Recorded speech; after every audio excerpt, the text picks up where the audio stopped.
Wrestling's not fake! Welcome to the review. Today I'm counting down 10 box office bombs from the year 2000.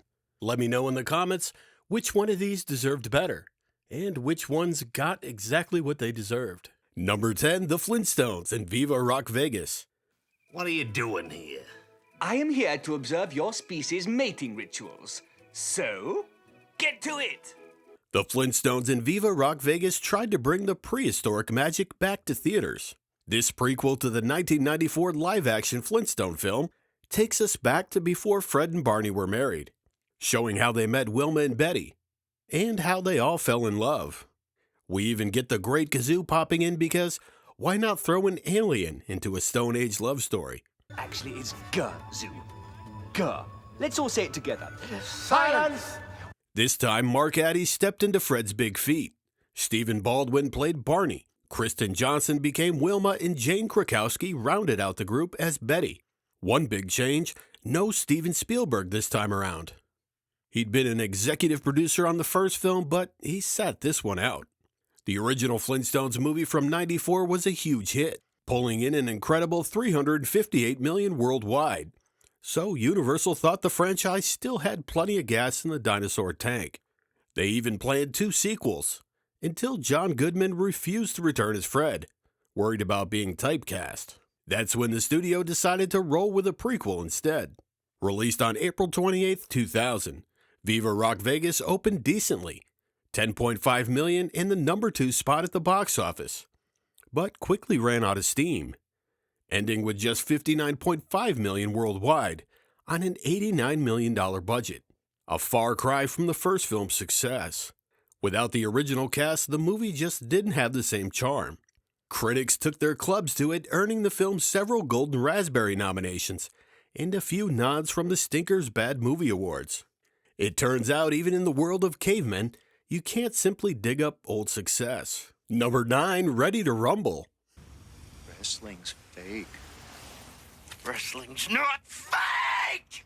If you ever wanted a wrestling movie that feels like an actual wrestling storyline gone wrong, Ready to Rumble delivered that body slam in full force. Loosely inspired by the now defunct WCW. The film follows 2 diehard fans, played by David Arquette and Scott Caan, who set out to help their favorite fallen wrestler Jimmy King, played by Oliver Platt, reclaim his glory in the ring.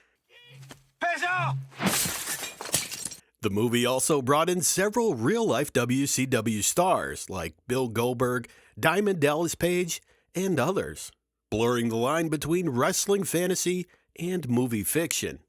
Unfortunately, it couldn't pin down an audience. Released on April 7th, Ready to Rumble earned just $12.5 million against its $24 million budget, making it a certified box office flop. But the story didn't end there. WCW decided to use the movie for a bit of real-life promotion. Weren't any kinder, slamming the movie for being too juvenile and appealing only to hardcore wrestling fans. In hindsight, Ready to Rumble felt like a desperate tag team move to breathe life into WCW, but instead it just added another punch to the company's downfall.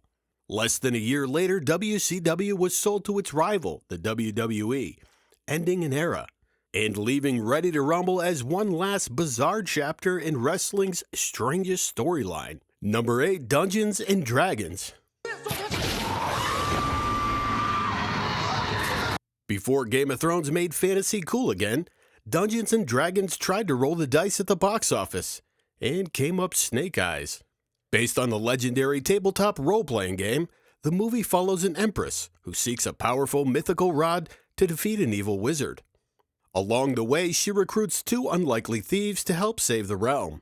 It looks epic on paper, but on screen it was anything but. The film starred Justin Whalen, Marlon Wayans, Thor Birch, and Jeremy Irons, who gave a performance so over the top, it's practically a meme now. You're not like that, do you? Good. I could use every ounce of your rage. The project had been in development for nearly 10 years before cameras finally rolled, but the end result looked rushed and oddly cheap. Critics blasted it for weak direction, flat performances, and CGI that didn't quite cast the right spell. Some even called Marlon Wayne's comic relief character a throwback to outdated racial stereotypes. I suggest we lay low, let the whole thing blow over, come back, rob everybody. That's what we're gonna do. That's how. To save costs, the production was moved to Prague, leaving about $13 million of its $45 million budget for special effects, which ended up being more distracting than dazzling. When it hit theaters in December of 2000, Dungeons & Dragons limped to just $33.8 million worldwide, making it both a critical and commercial failure. Personally, I found the movie pretty dull, more obsessed with flashy effects than with telling a story that actually made you care. For fans who'd waited a decade for a proper adaptation, this was less a heroic quest and more a tragic misfire. The franchise got some respect in 2023, with the release of Dungeons & Dragons Honor Among Thieves, which was a critical and commercial success. Number 7, Get Carter. My name is Jack Carter, and you don't want to know me. By 2000, Sylvester Stallone was still trying to reinvent himself after the 90s brought a few cinematic misfires. Enter Get Carter, a gritty crime remake that was supposed to put him back on top. Instead, it became another casualty in his filmography. Based on Ted Lewis's novel Jack's Return Home, and a remake of the 1971 British classic that starred Michael Caine, the movie follows a Las Vegas mob enforcer who returns home to investigate his brother's mysterious death. What he finds is a web of betrayal, crime, and revenge. At least that was the idea. The film featured a surprisingly strong cast: Stallone, Rachel Lee Cook, Alan Cumming, Mickey Rourke, John C. McGinley, and even Michael Caine himself. Caine initially agreed to do a quick one-scene cameo as a favor to Stallone, but after test screenings, the studio decided to expand his part, hoping his presence might give the film a boost. Can I help you with something? Unfortunately, not even Caine could save this one. Critics ripped Get Carter apart. Elizabeth Wiseman of the New York Daily News called it a throwaway story, hidden beneath a messy jumble of weird camera angles, worthless editing tricks, and an ill-placed, obnoxious score. Ouch. With a hefty $63.5 million budget, the film only brought in $19.5 worldwide, losing over $40 million. Stallone's gritty performance wasn't enough to win over audiences or critics, and it even earned him a Razzie nomination for Worst Actor. I appreciate that. In the end, Get Carter proved that some classics are better left untouched, because sometimes the original can't be outgunned, even by Stallone. Number 6, Battlefield Earth. I will be the laughingstock of the universe. Few movies crash and burn quite as spectacularly as Battlefield Earth. Based on the 1982 novel by L. Ron Hubbard, founder of Scientology. The story's set in the year 3000, where Earth has been enslaved for 1,000 years by a race of towering aliens known as the Cyclos. A small band of surviving humans rise up to reclaim the planet, and somehow it's even crazier on film than it sounds. John Travolta, one of Scientology's most famous members, produced the movie and starred as the villainous Terrell, alongside Barry Pepper and Forrest Whitaker.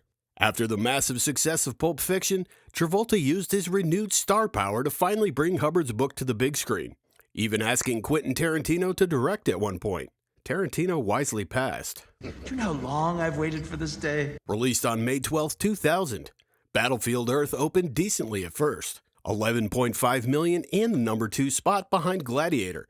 But the buzz evaporated faster than you could say man-animal. I'm a little pressed for time. Why don't you save the going-away jokes for later? Critics absolutely eviscerated it, citing everything from the overuse of Dutch camera angles to dialogue that sounded like an alien itself wrote it. By the end of its run, the film had earned just $29.7 million worldwide, against a production budget of $73 million, with another $20 million reportedly spent on marketing. That made it one of the most expensive box office disasters in history. Travolta had once called Battlefield Earth his passion project. Unfortunately, it became more like a cautionary tale, proof that even passion can't save a movie that feels like it's from another planet. We stick to the original plan. Number 5, Little Nicky. You lose. Wrong flush. Off at the brazier. Well, the last time I saw a pair of jugs that big, 2 hillbillies were blowing on them. By the year 2000, Adam Sandler was one of Hollywood's biggest comedy stars, But even he couldn't save little Nicky from going straight to box office hell. The film follows Nicky, the awkward son of Satan, who's sent to Earth to track down his two rebellious brothers before they destroy the balance between good and evil. Your brothers are upsetting the balance between good and evil. Well, what can I do about it? You can't do jack shit. It's weird, loud, and unapologetically bizarre, featuring everything from celebrity cameos to a talking dog. Did you just talk? No.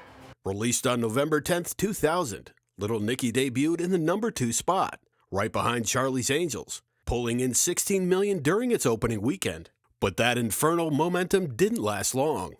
By the end of its run, the movie had grossed only $58 million worldwide, against an $80 million budget, making it one of Sandler's few commercial misfires. Critics roasted it, calling it dumb, tasteless, and not that funny, and many found Sandler's voice and mannerisms as Nicky downright grating. I would appreciate if you kept your voice down. But despite all that, Little Nicky has developed a bit of a cult following over the years. Personally, I've watched it a few times, and while it's far from a masterpiece, I think it deserves a little more credit than it gets. And here's a fun bit of trivia. Nintendo actually released a Little Nicky Game Boy Color game in December of 2000, because apparently someone thought hell should be portable. In the end, Little Nicky may not have set the world on fire, but it's proof that even in Sandler's strangest roles, you can't deny his commitment to the chaos. In hell. Number 4, Isn't She Great? All I know about are people fucking their way into the movies and popping pills and winding up in the gutter. All I know about are aging stars, hopeful whores, and cheap studs. With a title like Isn't She Great, you'd hope the movie would live up to it. But this one ended up being anything but. A fictionalized biography of author Jacqueline Suzanne, played by Bette Midler. The film traces her rise from a struggling actress obsessed with fame to the best-selling author of Valley of the Dolls. It also explores her relationship with her husband and press agent Irving Mansfield, played by Nathan Lane, her devotion to their institutionalized son, and her eventual battle with breast cancer. On paper, it had all the makings of a prestige dramedy, a colorful life, big emotions, and 2 powerhouse performers in the lead. But somehow the final product just fell completely flat. The movie was a strange American, British, German, Japanese co-production, and despite a $36 million budget, it earned less than $3 million worldwide, a catastrophic result by any measure. Critics absolutely shredded it. Roger Ebert gave the film 1 out of 4 stars, writing, "Here is a movie that needed great trash, great sex, and great gossip, and add all the critical moments Suzanne is talking to a tree." With that kind of review, you don't need box office numbers to tell you it bombed. Hey, Jackie Suzanne simply hasn't had enough shit lately. I have to agree. You owe me. Number 3, Lucky Numbers. You've got that lotterball machine down at the station, right? What I'm saying is, little razzle-dazzle, you're set for life. Gig. I just came off a botched, phony robbery. Let me bask in that for a while before I start thinking about tampering with the fucking state lottery. Sometimes the real crime is how unfunny a dark comedy can be. Inspired by the 1980 Pennsylvania lottery scandal, Lucky Numbers stars John Travolta as Russ Richards, a down-on-his-luck weatherman who decides to turn his fortunes around by rigging the state lottery. He teams up with Crystal, a flirtatious lottery ball girl played by Lisa Kudrow, and together they hatch a plan that actually works. Until, of course, everything goes completely off the rails. Think Fargo, but without the snow or the charm. The film also features Tim Roth, Ed O'Neill, Michael Rappaport, and even Michael Moore. Do you masturbate, Russ? Yeah, that Michael Moore, rounding out a cast that deserved a better movie. Critics had no mercy. One review summed it up perfectly, saying everyone involved was ill-served by the director's rhythmless pacing, muddy visuals, and tendency to turn every character into a caricature. I don't believe this, because I bought sandals in December for no reason. With a bloated $65 million budget, Lucky Numbers barely scraped together $10 million at the box office, making it both a commercial and critical disaster. Travolta was still riding the fame wave from Pulp Fiction and Face Off, but lightning didn't strike this time, it just fizzled. In the end, Lucky Numbers proved that even when the odds are rigged in your favor, you can still lose it all. Number 2, The Legend of Bagger Vance. You should put the ball in the front of your stance. Other folks say you should put the ball. You know, folks say... You gonna hit the ball, or you gonna dance with it? Well, actually, I'm kind of partial to dancing. Me and this guy in Tallahassee. Hit the ball. If Field of Dreams was about baseball and faith, The Legend of Bagger Vance tried to do the same for golf, just with a lot more mysticism and a lot less heart. Loosely inspired by the Bhagavad Gita, the sacred Hindu text, and based on Steve Pressfield's 1995 novel. The film tells the story of a once great golfer turned broken man played by Matt Damon, who's trying to find his swing and his purpose again. His guide comes in the form of a mysterious caddy named Bagger Vance, played by Will Smith, who seems to have all the answers, and maybe a bit of divine insight too. Released on November 3rd, 2000, the film opened at number 3 at the box office, right behind Charlie's Angels and Meet the Parents. Despite its all-star cast, including Charlize Theron, the movie quickly lost momentum, dropping 45% in the second weekend. Critics weren't buying what it was selling. Many called it slow, overly sentimental, and weighted down by a script full of flat characters and bad dialogue. Others took issue with the film's racial undertones, particularly its use of the magical Negro trope.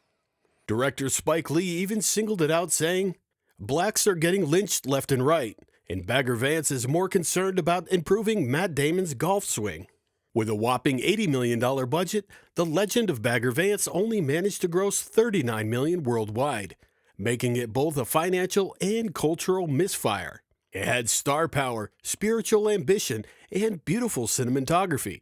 But when it came to connecting with audiences, Bagger Vance couldn't quite find its swing. Number 1, Almost Famous. Sometimes the best film on the list is also the one that didn't get the love it deserved. And Almost Famous is the perfect example.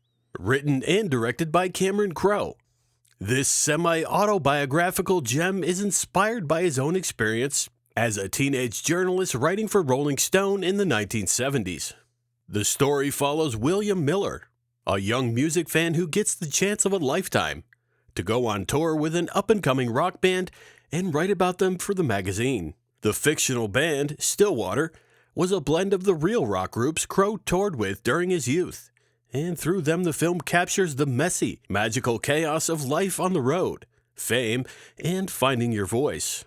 Almost Famous premiered at the 2000 Toronto International Film Festival and later opened in limited release on September 15, 2000, earning $2.3 million across 131 theaters in its first weekend. It eventually expanded to a wider release, grossing $47.4 million worldwide, against a $60 million budget. Not terrible, but not enough to make it a box office success. Critics, however, adored it.